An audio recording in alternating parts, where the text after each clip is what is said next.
Hello, welcome back to my channel. সবাই কেমন আছো? এই গরমে প্যাচপ্যাচে গরমে মাঝে মাঝে বৃষ্টি হচ্ছে, আবার মাঝে মাঝে বৃষ্টি কমে যাচ্ছে। বৃষ্টি হলে এত বাজে ওয়েদারটা হয়ে যাচ্ছে যে গরম লাগছে, আবার বৃষ্টি না হলেও গরম লাগছে। মাঝে কালকে একটু বৃষ্টি দিল, তো তারপরে আবার বৃষ্টিটা বন্ধ হয়ে গেল, যার জন্য আবার গরমটাও বেড়ে গেছে। আর এরই মধ্যে আমার ছেলের বায়না ধরেছে বাড়িতে পিৎজা বানিয়ে দিতে হবে। আর আমি বাড়িতে পিৎজা খুব একটা বেশি বানাই না, কারণ পিৎজা বানাতে অনেকটা টাইম লেগে যায়, তার জন্য। তো যাই হোক, বায়না করেছে অনেক দিন ধরে, তো ঠিক করলাম ঠিক আছে চলো আজকে বাড়িতে পিৎজা বানিয়ে ছেলেকে খাওয়াই। তো আমি ময়দা, নুন আর হাফ চা চামচ চিনি আর ইস্ট দিয়ে আজকে পিৎজাটাকে ভালো করে বানাবো। আর আমি পিৎজাটা কিন্তু মাইক্রোওভেনে না, পুরোটাই বানিয়েছি গ্যাস ওভেনে। আমি গ্যাস ওভেনে পিৎজা বানাই। তো 2-4 চামচ আমি ইস্ট নিয়ে নিয়েছি। ইস্ট ছাড়াও আমি পিৎজা বানাই টক দই দিয়ে, দুধ দিয়ে ভালো করে মেখে। সেই উপকরণটাও একদিন তোমাদের সাথে আমি শেয়ার করব কীভাবে আমি বানাই ইস্ট ছাড়া পিৎজা। তো আজকে যেহেতু ইস্ট দিয়ে পিৎজাটা বানিয়েছি, তাই ইস্ট দিয়ে পিৎজাটা আজকে তোমাদের সাথে শেয়ার করলাম।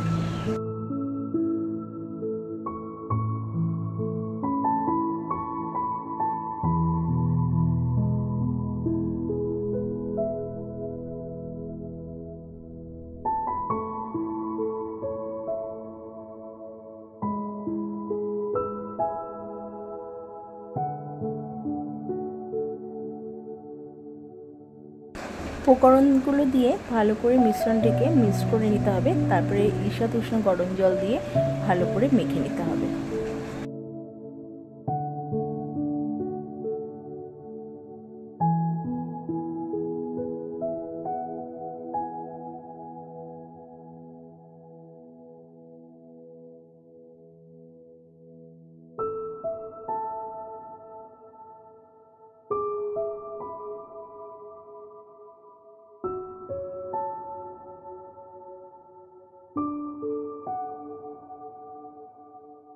মাখাটা যেরকম কাদা কাদা হয়ে যাবে, তারপরে আমি এর মধ্যে অল্প অল্প করে তেল নেব, আর তেল নিয়ে ভালো করে মিশ্রণটিকে মাখবো, যাতে হাতে বা বাটির কোথাও ময়দা লেগে না থাকে। এমনভাবে তেল দিয়ে মাখতে হবে উপকরণটি।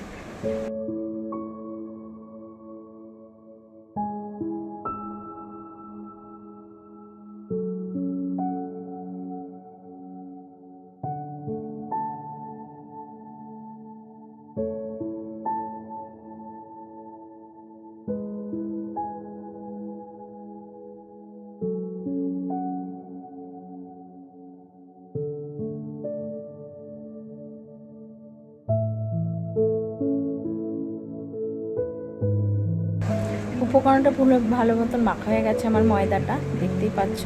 আর হাতে বা বাটিতে কোথাও সেরকমভাবে আমার ময়দা লেগে নেই। তো এবার আমি ময়দাটাকে 3 থেকে 4 ঘন্টা ঢেকে ফ্রিজে রেখে দেবো, কারণ এরপরে আমি 3 থেকে 4 ঘন্টা বাদে আমি এই ময়দাটা বার করে আমাকে পিৎজাটা তৈরি করতে হবে।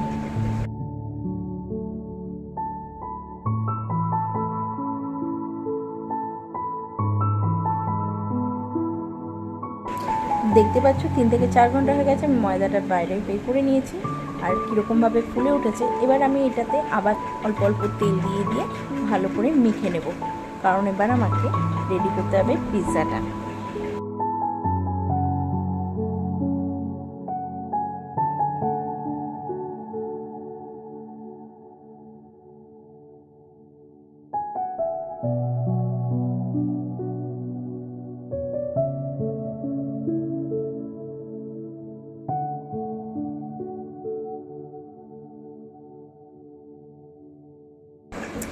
আমি কী কী দিয়ে পিৎজাটা বানাচ্ছি দেখো। আমি লম্বা লম্বা করে এরকম গ্রিপ গ্রিপ করে ক্যাপসিকাম কেটে নিয়েছি, আর লম্বা লম্বাভাবে এভাবে পেঁয়াজ কেটে নিয়েছি।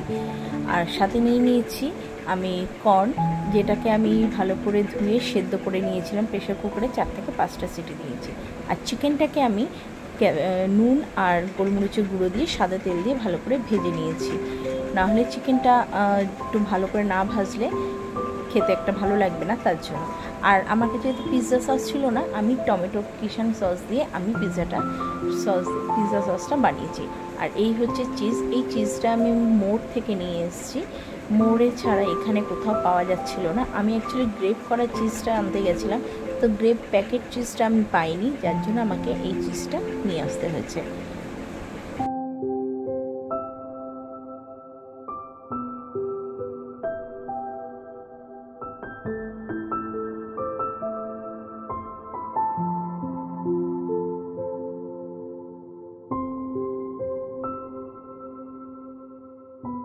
এবার আমি 4টে ডো তৈরি করে নিয়েছি।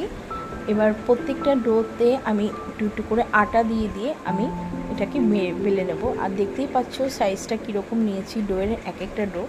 তো এই ভালো করে আমি ডোটাকে আটা রুটি যেরকমভাবে বেলে সেইভাবে আটা দিয়ে দিয়ে বেলে নেব।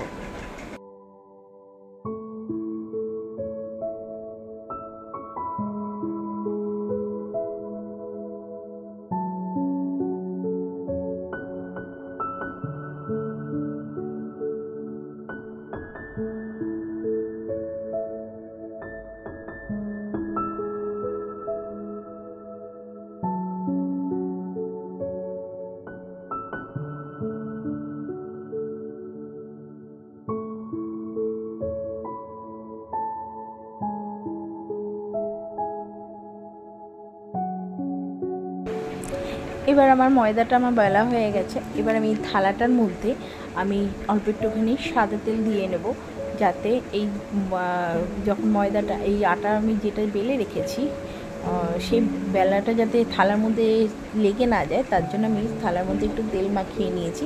আর এই তেল মাখানোর পরে একবারই মাখিয়েছি। এরপরে আমি এই তেলের মধ্যেই আমি 4টে পিৎজা তৈরি করব। তো আমি তেলটা দেওয়ার পরে ওপর থেকে অল্প অল্প করে আটা ছড়িয়ে দিয়েছি এর মধ্যে। এভাবে আটা না ছড়িয়ে দিলে পিৎজাটা লেগে যেতে পারে যখন তৈরি হবে তখন।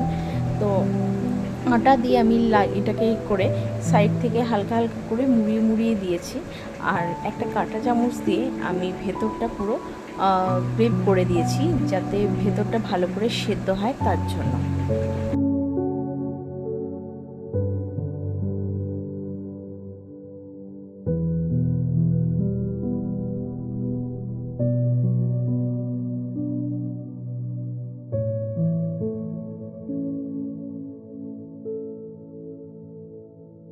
এবার প্রথমে আমি একটু টমেটো সস দিয়ে নিলাম, দিয়ে এটা চারদিকে ভালো করে এটাকে মাখিয়ে নিলাম।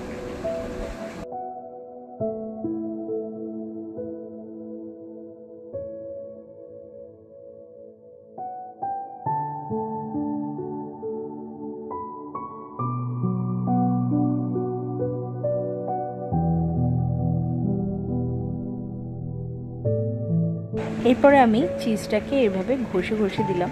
আর চিজটা এতটা পরিমাণে প্যাকেটের মধ্যে লেগেছিল, সে প্যাকেট থেকে ছিঁড়তে গিয়ে অর্ধেক চিজ প্যাকেটের মধ্যেই লেগে গেছিলো। তো যাই হোক, কিছু তো করার নেই, সেখান থেকেও খুঁড়ে খুঁড়ে কিছুটা দিয়েছি। যেহেতু আমি এটা ওভেনে চাপাবো তখন ওটা গলে যাবে, তার জন্য আমি যা ছিল লেগে সেটাও দিয়ে দিয়েছি। ইভেন গ্রেট করা চিজটাকে আমি ভালো করে ওপর থেকে ছড়িয়ে দিয়েছি। এই দেখো চিজটা আমার ভালো করে ছড়ানো হয়ে গেছে। এবার আমি উপর থেকে সিদ্ধ করা ভুট্টাগুলোকে সুন্দর করে সাজিয়ে দিলাম। আর সবুজ ক্যাপসিকামটা আমি ভালো করে সাজিয়ে ওপর থেকে পেঁয়াজও দিয়ে দিলাম আর চিকেনও দিয়ে দিলাম। তোমরা চাইলে এর মধ্যে রসুনও দিতে পারো, টমেটোও দিতে পারো। যেহেতু আমার ছেলে রসুন আর টমেটোটা খুব একটা পছন্দ করে না, তার জন্য আমি এইটুকুনি উপকরণ দিয়েই করেছি।